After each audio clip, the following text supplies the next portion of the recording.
Every filmmaker faces the same question. What's the best way to introduce my lead characters, plot, themes, tone, and moods?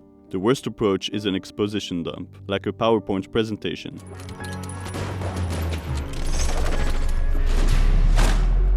If viewers realize they're being force-fed the information, they'll sense the artificiality and struggle to immerse themselves in the story. The best approach is to throw them directly into the story, letting them piece things together on their own. This feels more satisfying because we become witnesses to the action, rather than students following a lesson. For more popular, genre-driven films, like action, adventure, or horror, this strategy is more straightforward. Start with an action-packed set piece, or a shock value reveal. Look at Indiana Jones' Raiders of the Lost Ark, for instance, which opens with an action sequence, or Halloween, with its iconic murder scene. But what about movies that explore more complex, ambiguous themes? How do you begin a film about nihilism, modern solitude, and addiction? How do you translate these abstract ideas to the screen? Released in 1964, Pale Flower emerged during a period when the Japanese film industry was dominated by samurai and yakuza action films. At first glance, it appears to fit the yakuza genre, the Japanese equivalent of the gangster film. But in reality, it defied the era's popular tropes entirely. There were two dominant trends of yakuza films in the 1960s: Ninkyo Eiga, which romanticized the gangster lifestyle by portraying protagonists with a strong sense of honor, duty, and sacrifice. 手前旅中のものでござんす。ぜひともお兄さんからお控えくださって。ありがとうございます。再三のお言葉、逆意とは心得ますが、手前これにて控えさせていただきます。早速お控えくださってありがとうござんす。Then there were the Nikatsu action films, which featured more rebellious anti-heroes and were highly stylized and fast-paced. But screenwriter Masaru Baba and director Masahiro Shinoda explored a more obscure side of the Yakuza experience, the nihilism of the criminal lifestyle, where killing is ordinary business, their solitude in the modern world where no one truly cares for each other, and finally, their search for escapism through thrill-inducing activities like gambling. Somehow, all these ideas emerge within the film's first 5 minutes, with minimal exposition. On paper, the opening sequence is nothing special. Muraki, the protagonist, has just gotten out of jail and is taking the train back to the city. Upon arriving at a Yakuza gambling den, he notices a young woman winning a round of Oichu Kabu. He joins in and challenges her directly. Opening credits. That's it. But this is where Masahiro Shinoda's mise-en-scène transforms a simple premise into an intensely subjective experience, immersing viewers in the protagonist's mind. The mundane actions of Pale Flower become what critic Roger Ebert described as one of the most haunting noirs I've seen.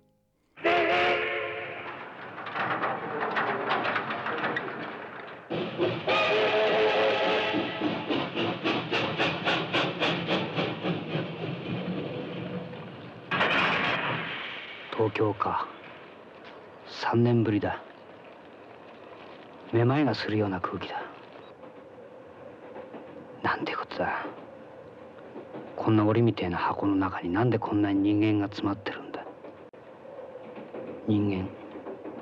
The opening sequence immediately establishes a radical approach to aligning viewers with the protagonist's experience of the world. Drawing us into his perspective is a myriad of eye-level shots, sometimes handheld, reinforcing the sense that we're seeing through his eyes. We never see Muraki on screen.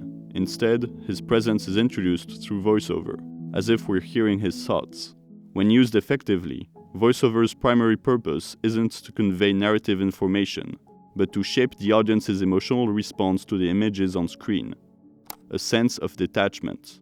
If you ever want viewers to remain emotionally distant from what they're seeing, adding voiceover is an effective technique. Martin Scorsese often employs this technique to encourage viewers to maintain a critical perspective on the mafia he portrays on screen. That I was given paradise on earth.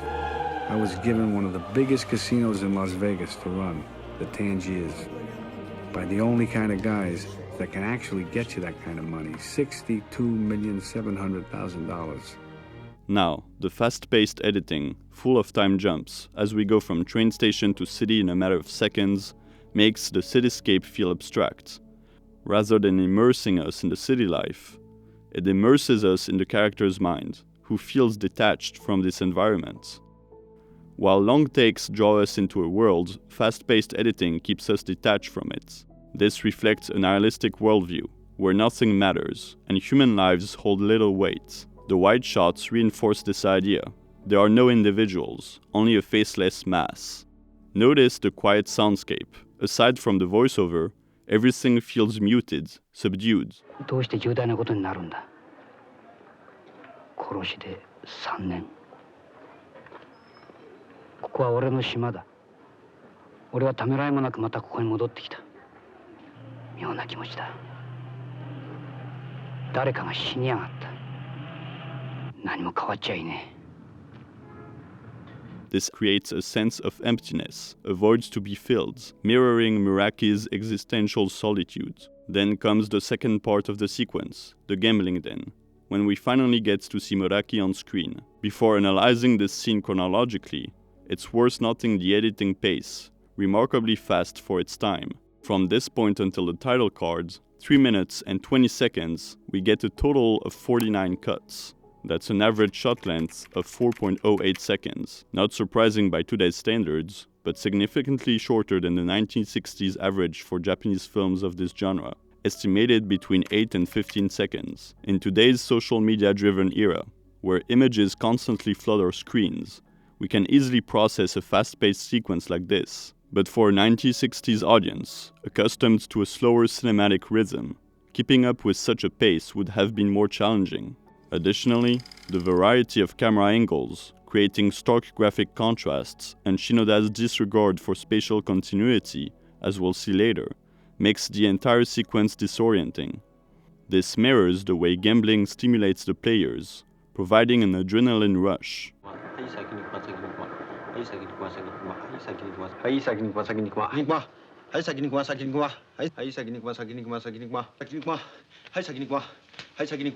Rather than introducing the gambling den with a typical establishing shot, which appears much later, Shinoda does the opposite. He begins with random bystanders, leaving us to wonder where the voice is coming from. Then, little by little, he reveals more of the action through detail shots. Viewers have to piece together the scene by themselves, using these clues. Wider shots tend to feel more grounded, depicting reality, while detailed shots invite us to imagine the rest of the space and connect the dots. The low-key lighting also furthers this idea, with parts of the frame obscured, left to imagination. As a result, each audience member constructs a slightly different image of the scene in their mind, making it a highly subjective experience. We are part of the world along with Muraki.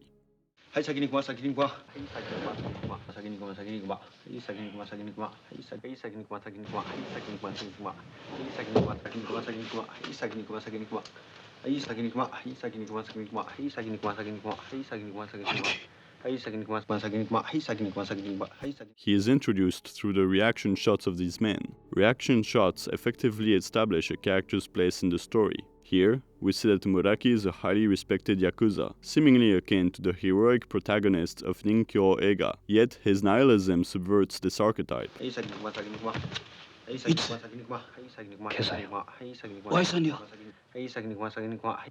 うん事務所やってきたそうですかどうも長い間ご苦労さんでした変わらねえな Ryo Ikebe's performance is highly restrained. Since Muraki is desensitized to everything, Ikebe limits his expressiveness, using it sparingly. Here, he is framed in side profile. Throughout the betting games, Shinoda alternates between side profiles and frontal shots to play with characters' vulnerability. Betting revolves around reading opponents and guessing their hands. The more frontal the shot, the more we can read the character's emotions. By contrast, the more they turn away from us, the harder they are to access. In this moment, Muraki remains indecipherable. 変わるはずねやな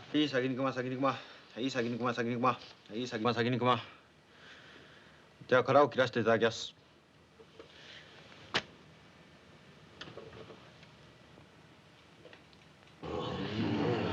できました Here, Shinoda employs a detail shot and a dynamic tilt down and up, making the act of betting feel violent. A trivial gesture in real life is heightened into something dramatic, akin to the strike of a sword or the blast of a gunshot. This works because camera movement is used sparingly, reserved only for the game's most intense moments. But why focus on this player in particular? This question piques the viewer's curiosity. Good filmmaking lies in withholding answers, delaying them as much as possible. Our first clue, the hand belongs to a woman, an uncommon sight in a Yakuza gambling den. This marks the introduction of our second lead's character, Saeko. Using the Game Master and Muraki's reaction shot before her reveal stimulates viewers' curiosity. It also underscores her significance to the protagonist, who has remained numb until now. A more frontal shot of his face reveals a subtle spark in his eyes. In contrast, Saeko's first shot is a side profile, presenting her as a mysterious figure, impossible to read in that moment. Notice the break in spatial continuity here. Shinoda has just established an axis of action and reaction, positioning us within Muraki's perspective. Saeko was initially turned towards the right side of the frame, yet suddenly she faces the left. Instead of a conventional reverse shot following Muraki's reaction, Shinoda introduces an unexpected new angle. She is unpredictable, an oddity, catching Muraki off guard, despite his belief that he could predict everything. Show. Goss. Yotsuya.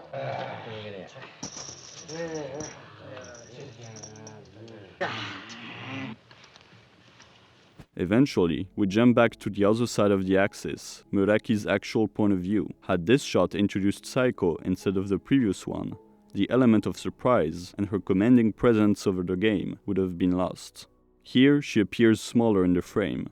Despite her confidence, once the round ends, she remains a woman in a man's world. A wider shot further emphasizes the peculiarity of her presence. Shinoda places a stereotypical Yakuza, his eye-catching tattoo on display, right beside her round, innocent features, creating a striking contrast. She is centered in the frame, while Muraki, watching from the shadows, remains off-center. Their dynamic begins with Muraki as the observer, and Saeko as the object of fascination.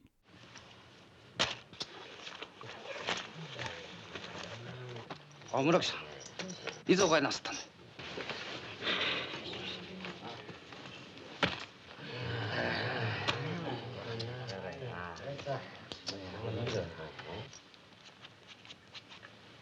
In this wide shot, as a gang member draws attention to Muraki, Saeko alone ignores him. Her focus remains on the game and the money. Muraki must take action himself to capture her attention. This tilt-up to a close shot shows how her every move is scrutinized. Once again, she is centered in the frame, but for the first time, we see her from the front, completely isolated from the others. As Saeko's significance to Muraki grows, Shinoda gradually reveals more of her. さあどちらもどっちもどっちもどっちもどっちもどっちもどっちもどっちもどっちもどっちもはいどちらもどっちもどちらもどっちもどっちもどちらもどちらもどっちもどっちもどっちもはいどっちどっちどっちどっちはいどちらもどっちもどっちもどっちもどっちもどっちもはいどっちどっちどっちどっちどっちはいどちらもどっちもどっちもどっちもとできました勝負おいちょ六歩やられた。また取ったよ。やめた。旦那、車人。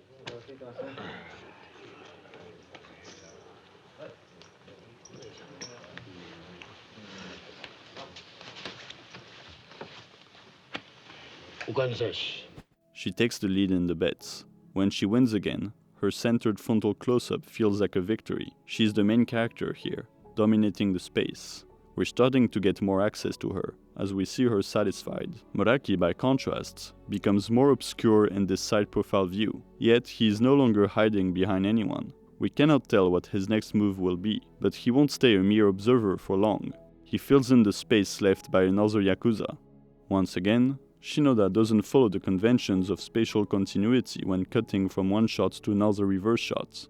Rather, he privileges graphic repetition. Those two shots are nearly identical in the way they are staged. Muraki and Saeko hold the exact same position in the frame, suggesting an underlying connection between them. As will be revealed later in the film, they are identical in many ways.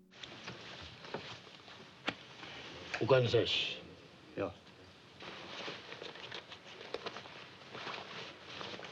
はいどちらもどっちもどっちもどちらもどっちもどっちもどっちもはいどちらもどっちもどっちもどっちもどっちもどっちもどっちもはいどちらもどっちもどちらもどっちもどっちもどっちもはいどっちどっちどっちどっちどっちどっちどっちどっちはいどちらもどっちもどっちもどっちもどっちもどっちもはいどちらもどっちもどっちもどちらもどちらもどっちもどっちもどっちどっちもどっちもどっちもどっちもどっちも We now enter the final confrontation, where Muraki attempts to catch Saiko's attention. Now that Muraki is participating in the game, Shinoda employs a different strategy to immerse us into the thrill of betting. If we compare to the earlier rounds, this is a more subjective camera placement.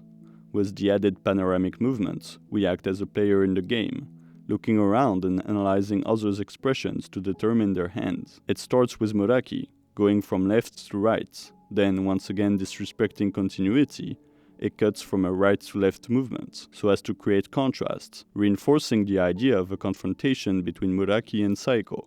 She is commanding the game, as we can see from the reactions of the Yakuza, all looking in her direction. The movement stops when we reach her. She is Muraki's sole focus, as suggested by his following reaction shot.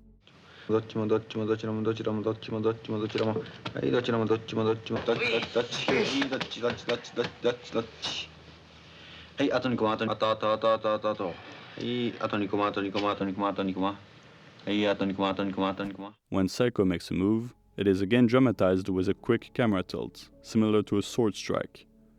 We cut from a wide frame to a much closer frontal reaction shot of Muraki. It's as if he had been struck by this move, making him vulnerable. Shinoda uses similar framings of the leads that mirror each other, both in side profiles, to highlight the clash between the two. They are both hard to read here. None of them are frontal. We cannot anticipate what the next move will be. But notice how Saiko's line of sight doesn't follow Muraki. She's looking slightly down, since he's not yet gained her attention. Lines of sight in directing are extremely important to determine the character's relationship to one another and to the audience. はいあと2個もあと2個もあと2個もあとあとあとあとはいあと2個もあと2個もあと2個もあと2個もはいあと2個もあと2個もできました。ここんとこあとねえぜ。黙ってろ。勝負溝六歩 Finally, Shinoda uses a similar wide to close-up transition when Muraki makes a move to reinforce the impact it has on Saiko. For the first time in the film, viewers get direct access to her through her eyes. Up until now, her line of sight was always far from the camera lens, as she looked downwards, so that neither viewers nor Muraki could read her. Now, she is finally vulnerable, as Muraki caught her off guard. The framing is different from before. She used to be centered, but now there is zoom on the right side as she opens up to Muraki. Here's the twist though. Muraki is no longer opened up to the left side. He is now the one who's centered, and looking away from the camera lens, as if he didn't care. He now has the attention and power. If he were reciprocating, it would have felt like a final answer to this whole sequence, a culmination into the two of them bonding. Here, it's not concluding anything. Rather, the outcome of their relationship is left open-ended for the rest of the film to unfold. This is representative of the push and pull to follow between the two of them, as they fight for each other's attention. This is not only a great way to introduce the main thread of the film, but also a refusal to engage in a satisfying or romanticized story. 溝六歩